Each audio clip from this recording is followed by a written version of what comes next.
a partir de este instante. Estábamos nosotros en la última clase analizando y revisando nociones básicas del contrato de sociedad. Y estábamos diciendo a esta altura del partido lo referente a la administración ejercida por todos los socios. ¿Qué decíamos a propósito de la sociedad? Hagamos un resumen de ella. Decíamos que nos quedamos un poco con la sociedad de hecho. Y a propósito de la sociedad de hecho, ¿qué fue lo que dijimos? Yo a esta altura del partido estaba usando como texto el del profesor Rodrigo Barcia, que se llama Lecciones del Derecho Civil Chileno. Pero ustedes pueden seguirlo en el de Ramón Mesa Barros o con Juan Andrés Sorrego, que según veo por ahí, ustedes también lo ven, lo tienen a mano, lo revisan, me da la idea, en más de alguna circunstancia. Entonces, a propósito de eso, salía aquí la sociedad de hecho. Esta sociedad de hecho es una sociedad que en definitiva nosotros partamos de la base de que es una sociedad, pero no ha cumplido los requisitos que se requerían para su constitución formal. La sociedad de hecho, nosotros decimos, es aquella a la que falta alguno de los elementos de la esencia particulares del contrato de sociedad. Decíamos que si acontece de esta manera, cualquiera de los socios puede pedir la liquidación de la sociedad y el retiro del aporte. Es lo que decía el artículo 2057. ¿Qué decía el 2057? Veámoslo para irnos aclarando las ideas. Dice, si se formare de hecho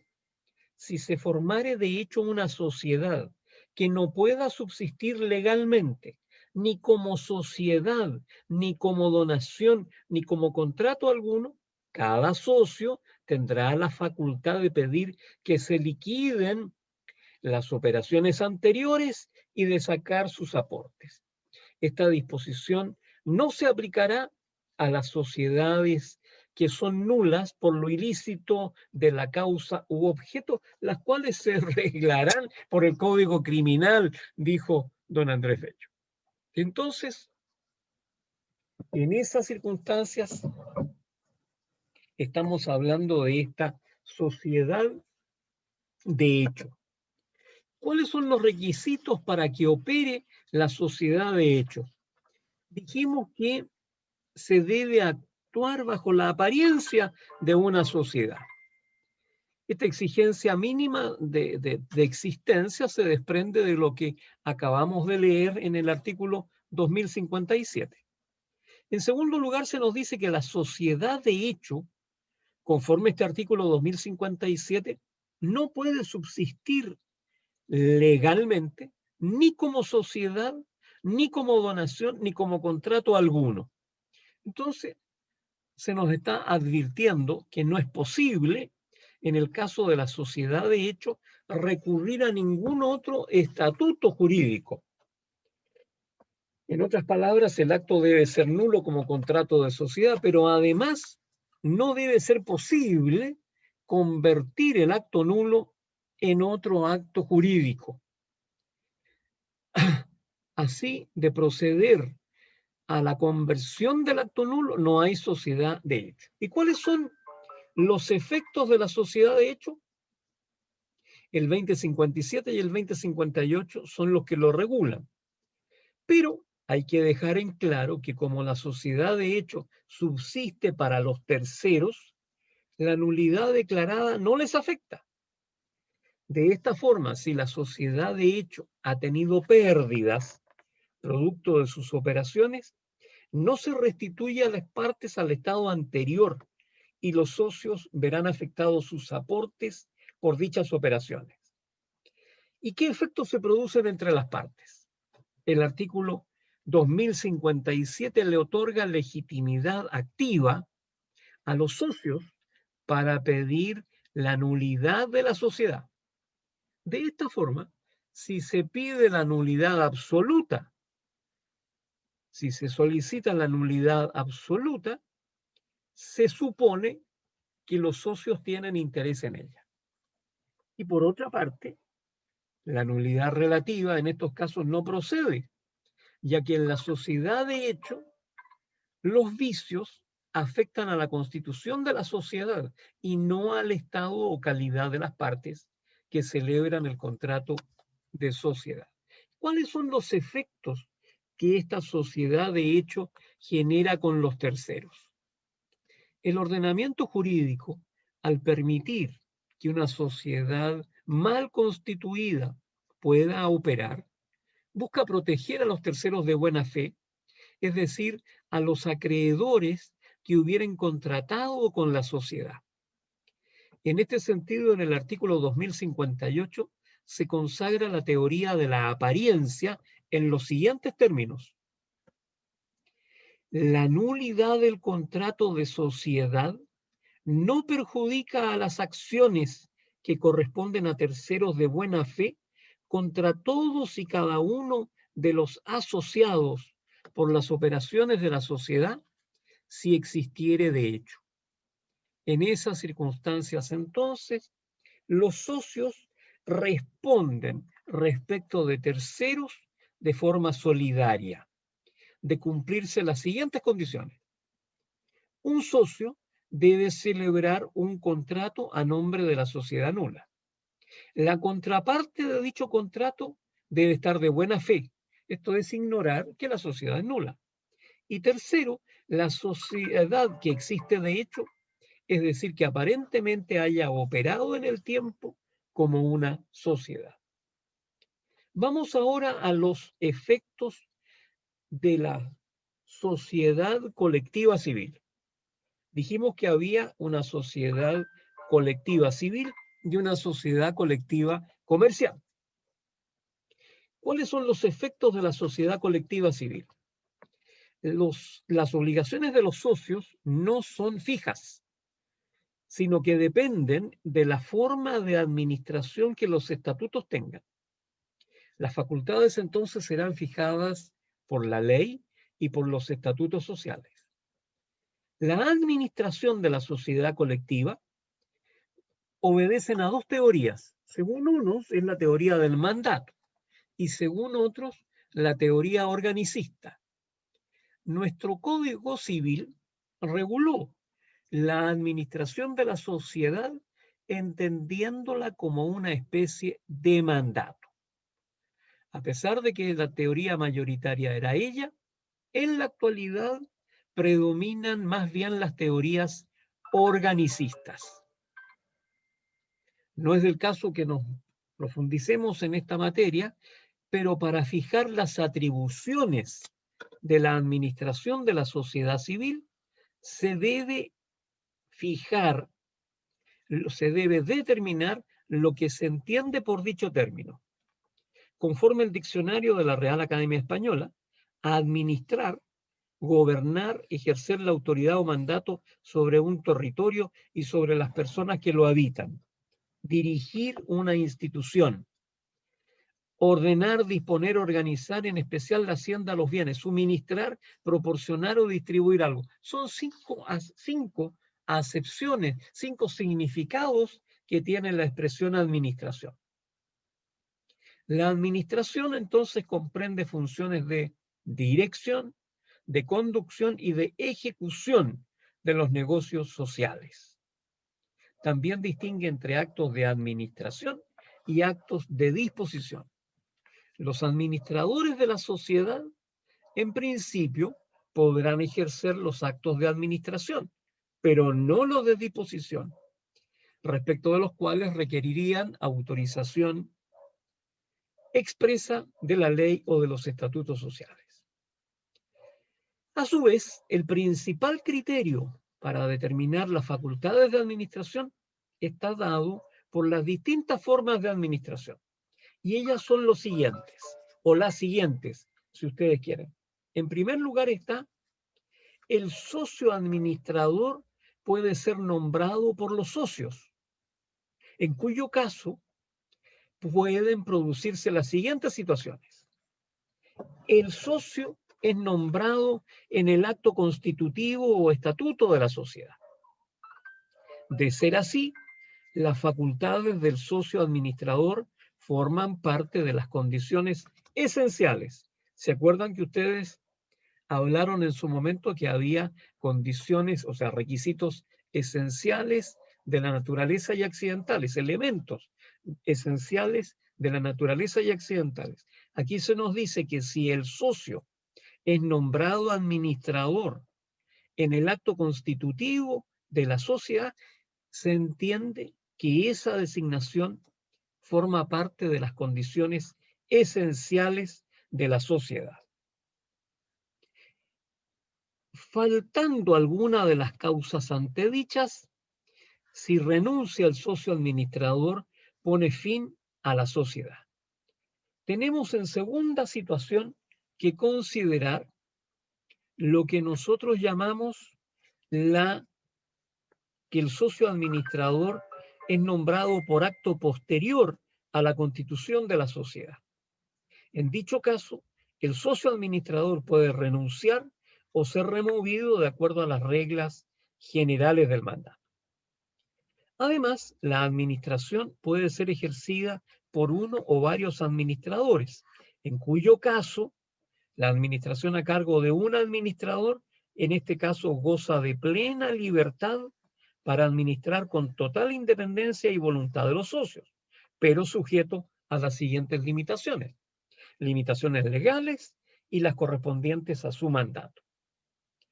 Tenemos también que considerar que cuando se administra por varios administradores, la regla general es que los varios administradores pueden actuar en forma indistinta y separada. Es decir, cada administrador puede actuar por su cuenta. Y finalmente, la administración puede ejercerse por persona ajena a la sociedad. Y en este supuesto estamos frente a un administrador delegado. Segunda situación que tenemos es que la administración sea ejercida por todos los socios. Y esta forma de administración que se lleva a cabo por todos los socios se da en la situación en que los socios en el acto constitutivo no hayan designado administrador. La administración entonces le corresponde a todos.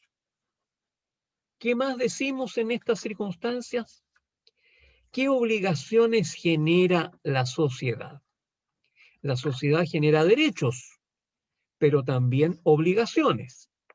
Además de las propias de la administración, existen obligaciones que son propias de la sociedad. Estas son las siguientes. La obligación de los socios para con la sociedad.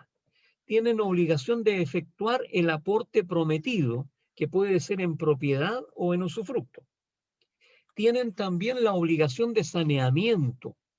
El que aporta un cuerpo cierto en propiedad o en usufructo es obligado, en caso de evicción, al pleno saneamiento del perjuicio.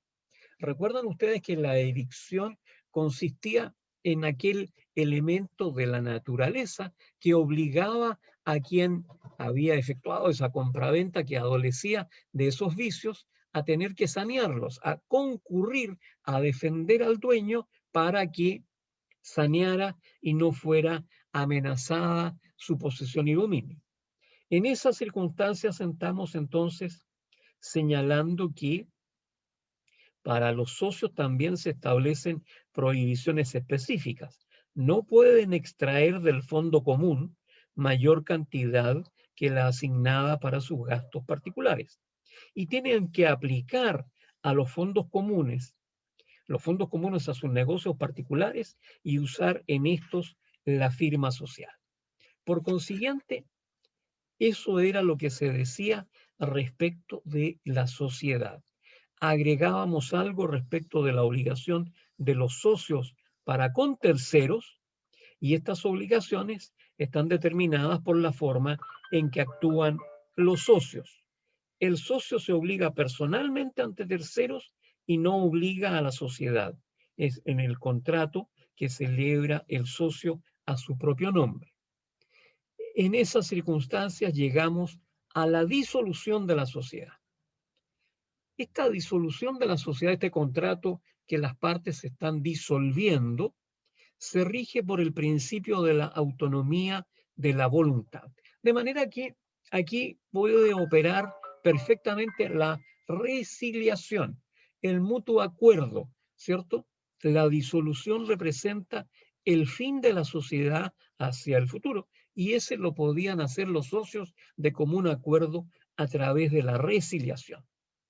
¿Cuáles son las causales de disolución que conocemos de la sociedad? La expiración del plazo o llegada del evento que se ha fijado para que tenga fin.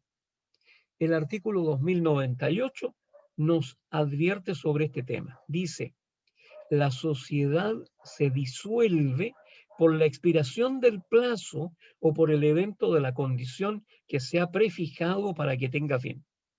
Podrá, sin embargo, prorrogarse por unánime consentimiento de los socios y con las mismas formalidades que para la Constitución primitiva.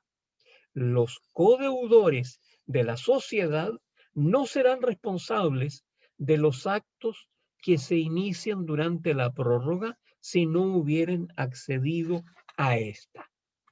También finaliza la sociedad por la finalización del negocio para el que fue contraída.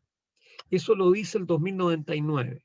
La sociedad se disuelve por la finalización del negocio para el que fue contraída. Pero si se ha prefijado un día cierto para que termine la sociedad y llegado ese día antes de finalizarse el negocio no se prorroga, se disuelve la sociedad. Y tenemos también la insolvencia de la sociedad. A ello se refieren el artículo 2100, número primero, y el 2106. La sociedad se disuelve a sí mismo por su insolvencia y por la extinción de la cosa o cosas que forman su objeto total. Extinción de la cosa o cosas que forman el objeto social. La sociedad se disuelve por la destrucción total de la cosa, que es el fin perseguido por la sociedad. Si la extinción es parcial, la sociedad continuará sin perjuicio de los socios de los derechos para exigir su disolución si con la parte que resta no pudiere continuar útilmente. A su vez, el artículo 2102 dice, si un socio ha aportado la propiedad de una cosa, subsiste la sociedad aunque esta cosa perezca, a menos que sin ella no pueda continuar útilmente. Si solo se ha aportado el usufructo, la pérdida de la cosa fructuaria disuelve la sociedad, a menos que el socio aportante la reponga a satisfacción de los consocios o que estos determinen continuar la sociedad sin ella. ¿Qué pasa si el socio incumple con la obligación de efectuar el aporte prometido? Esta es una causal de disolución.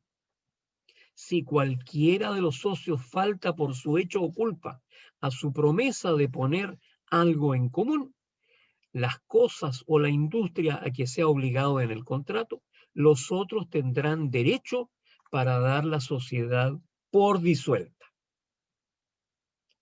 ¿Qué más agregamos? Para que la sociedad termine por fallecimiento de uno de los socios, es necesario que se cumplan algunas condiciones. Primera, que el socio administrador haya recibido noticia de la muerte de aquel y que las operaciones iniciadas por el difunto, que no supongan una actitud peculiar de éste, se llevarán a cabo. Pero aún fuera de este caso, dice el artículo 2103, se entenderá continuar la sociedad mientras los socios administradores no reciban noticia de su muerte. Aún después de recibida la noticia, las operaciones iniciadas por el difunto que no supongan una especial aptitud peculiar de éste, deberán llevarse a cabo.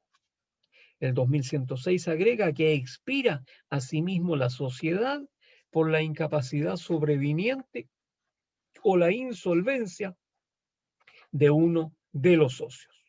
Podrá con todo continuar la sociedad con el incapaz o el fallido. En tal caso, el curador o los acreedores ejercerán sus derechos en las operaciones sociales. Dijimos que se podía proceder, ¿cierto?, a la disolución de la sociedad por el acuerdo unánime o resiliación de los socios. Y agregábamos que ella no era sino una forma más de aplicación de los principios generales que el derecho tiene, en que los contratos se deshacen de la misma manera que se hacen. La sociedad podrá expirar en cualquier tiempo por el consentimiento unánime de los socios. Y además ahora tenemos que darle un par de palabras a la situación que ocurre con la renuncia de cualquiera de los socios. Para determinar los casos en que procede la renuncia, hay que hacer distinciones. 1. Sociedades a plazo determinado. 2. Sociedades a plazo fijo.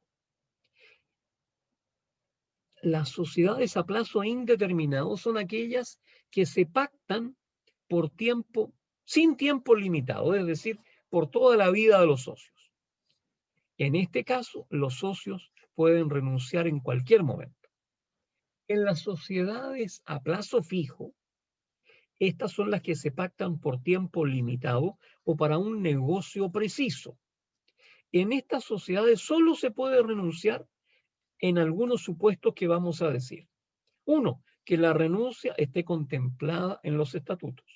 2, que en caso de existir un grave motivo para ello, ¿cierto?, señalado en el artículo precedente o en otros casos de igual naturaleza.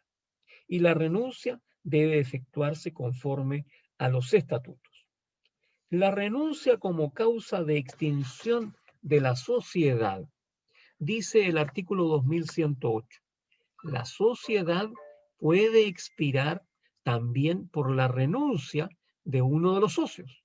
Sin embargo, cuando la sociedad se ha contratado por tiempo fijo o para un negocio de duración limitada, no tendrá efecto la renuncia si por el contrato de sociedad no se hubiere dado la facultad de hacerla, si no hubiere grave motivo, como la inejecución de las obligaciones de otros socios, la pérdida de un administrador inteligente que no pueda reemplazarse entre los socios, enfermedad habitual del renunciante que le inhabilite para las funciones sociales, mal estado de sus negocios por circunstancias imprevistas. ¿Cuáles son los requisitos para que opere la renuncia? La renuncia debe notificarse a los socios para que produzca efecto. Es lo que dice el artículo 2109. La renuncia de un socio no produce efecto alguno, sino en virtud de su notificación a todos los otros. La notificación al socio o socios que exclusivamente administran se entenderá hecha a todos. Aquellos de los socios a quienes no se hubiere notificado la renuncia podrán aceptarla después si vieren convenirles o dar por subsistente la sociedad en el tiempo intermedio. Y lo otro es que el socio que renuncia debe estar de buena fe. ¿Qué efectos tiene la disolución? La sociedad colectiva podrá disolverse por instrumento privado. La causal de disolución influye en el tiempo en que ésta comienza a producir efectos. La disolución por vencimiento del plazo opera sin formalidad alguna al tiempo que éste vence. La disolución de la sociedad es oponible a terceros en los casos del artículo 2114. Dice, la disolución de la sociedad no podrá alegarse contra los terceros, sino en los casos siguientes. Cuando la sociedad ha expirado por la llegada del día cierto, prefijado para su terminación en el contrato. Segundo, cuando se ha dado noticia de la disolución por medio de 3 avisos publicados en un periódico del departamento o de la capital de provincia, si a quien no lo hubiere, y tercero, cuando se pruebe que el tercero ha tenido oportunamente noticia de ella por cualesquier otro medios. El artículo 21.15 lo dice: disuelta la sociedad, se procederá a la división de los objetos que componen su haber. Las reglas relativas a la partición de bienes hereditarios y a las obligaciones entre los coherederos se aplican a la división del caudal social y a las obligaciones entre los miembros de la sociedad disuelta, salvo en cuanto se opongan a las disposiciones de este título. Y se agrega algo que no deja de ser importante: la sociedad colectiva civil no conserva la personalidad jurídica para los efectos de su liquidación. Y por consiguiente, estaríamos pensando en que ella es simplemente una comunidad. Y con eso concluimos el análisis de lo que dice relación a este contrato de sociedad, que la hemos analizado de manera bastante sucinta, bastante superflua, y así podemos entenderla de manera más pacífica. ¿Qué vamos a ver en este instante? ¿Qué vamos a ver para concluir esta clase de hoy? Vamos a hablar del mandato. El mandato. El artículo 2116 regula el mandato. ¿Y qué dice que es el mandato? Dice que es un contrato en que una persona confía la gestión de uno o más negocios a otra, que se hace cargo de ellos por cuenta y riesgo de la primera. La persona que confiere el encargo se llama comitente o mandante, y la que lo acepta, apoderado, procurador y en general mandatario. Puede haber uno o varios mandantes y uno o varios mandatarios. Nos quedan 10 minutos para concluir la clase. ¿Qué más decimos? Decimos lo siguiente. Caracteres del mandato. El mandato es un contrato generalmente consensual, por su naturaleza oneroso y bilateral. Rasgo característico del mandato es que el mandatario actúa por cuenta y riesgo del mandante. Decimos que es generalmente consensual. Se perfecciona entonces por el solo consentimiento del mandante y mandatario. La voluntad del mandante de confiar la gestión de un negocio al mandatario y la voluntad de éste de aceptar el encargo puede manifestarse incluso tácitamente. Lo plantea el artículo 2123. En efecto, el encargo que es objeto del mandato puede hacerse por escritura pública o privada, por cartas, verbalmente o por cualquier otro modo inteligible, por correo electrónico, por WhatsApp, y aún por la aquiescencia tácita de una persona en la gestión de sus negocios por otra. Cuando un contrato se otorga por escrito, regularmente el instrumento deja constancia del consentimiento de ambas partes. En el mandato, el documento deja constancia por lo general solo de la voluntad del mandante, que propone al mandatario la realización de un encargo que éste puede aceptar o rechazar. El consentimiento del mandatario, aceptando el encargo, interviene posteriormente, a posteriori. Ahora bien, el encargo debe ser aceptado por el mandatario. Lo dice el 2124. El contrato de mandato se reputa perfecto por la aceptación del mandatario. Y esta aceptación puede ser expresa o tácita. Cuando el mandato se otorga por escrito y posteriormente sobreviene la aceptación del mandatario, generalmente la aceptación será tácita.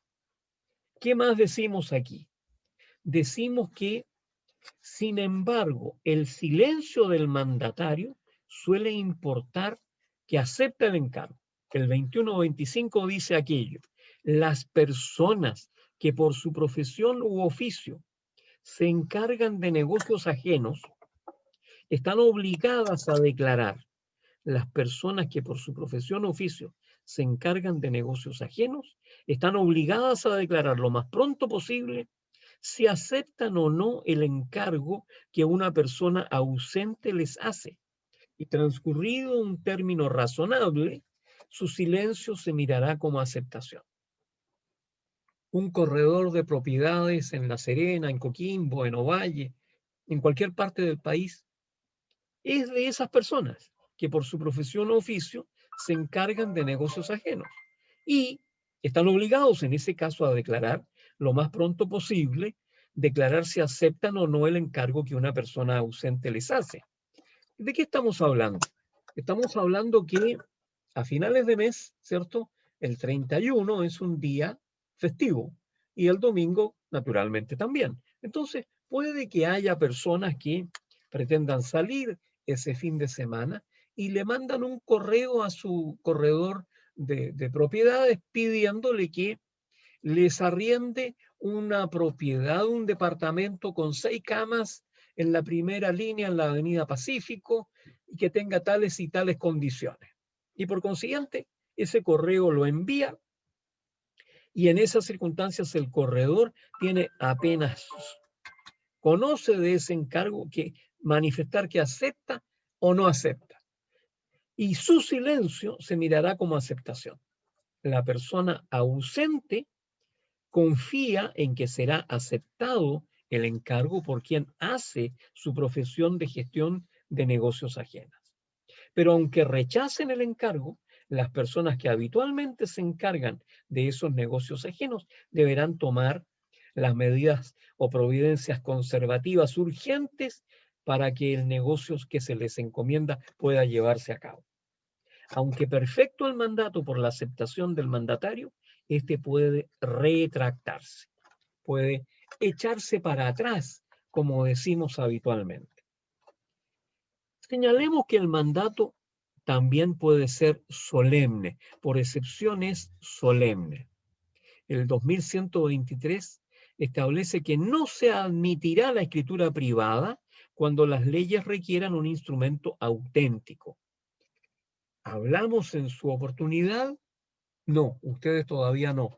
Que, por ejemplo, en derecho de familia, yo me puedo casar a través de mandatario, pero el mandato que yo le otorgue a mi mandatario para que en mi nombre y representación se case con determinada persona debe ser otorgado por escritura pública y además de ello debe indicar expresamente quién es la persona con la cual el mandatario debe en mi nombre contraer matrimonio. Es solemne también el mandato judicial, que se suele constituir a través de una escritura pública, por un acta extendida ante un juez de letras o ante un juez árbitro y suscrita por todos los otorgantes. Es también solemne, dijimos, el mandato para contraer matrimonio. Debe constar también por escritura pública el mandato que confiere la mujer casada para expresar su consentimiento en la enajenación de bienes raíces. De manera que hay toda una serie de limitaciones que se van dando en esas circunstancias en los mandatos para ejecutar actos solemnes. El mandato es oneroso por naturaleza. De acuerdo a los términos del artículo 2117, el mandato puede ser gratuito o remunerado. Esto es oneroso. El mandato es generalmente oneroso. El mandante debe pagar una remuneración al mandatario, aunque no medie una expresa estipulación. Dice el 2158 número 3, las obligaciones del mandante está la de pagar al mandatario la remuneración estipulada o usual. ¿Cuál es esa remuneración? ¿Cómo se llama la remuneración del mandatario? Se llama honorario. ¿Cómo se fija? Generalmente por acuerdo de las partes, que puede ser anterior o posterior al contrato. Puede determinarse asimismo por la ley, por la costumbre o por el juez. Miren ustedes cómo aparece aquí la costumbre jurídica. La circunstancia de ser el mandato remunerado influye en la responsabilidad del mandatario. Responsable de la culpa leve, esta responsabilidad recae más estrictamente sobre el mandatario remunerado. El mandato es un contrato bilateral, sobre todo el remunerado, pero también es bilateral el mandato que puede ser gratuito. Se obliga al mandatario a cumplir el encargo y a rendir cuentas de su gestión, y el mandante a su vez contrae la obligación de proveerle de los medios necesarios para el desempeño de su cometido. Y ocurre un fenómeno bien interesante. El mandante puede resultar obligado por circunstancias posteriores, con motivo de la ejecución del contrato, por ejemplo, a reembolsar los anticipos que haya hecho y los perjuicios que haya sufrido. Otra de las características que tenemos aquí es que el mandatario obra por cuenta y riesgo del mandante.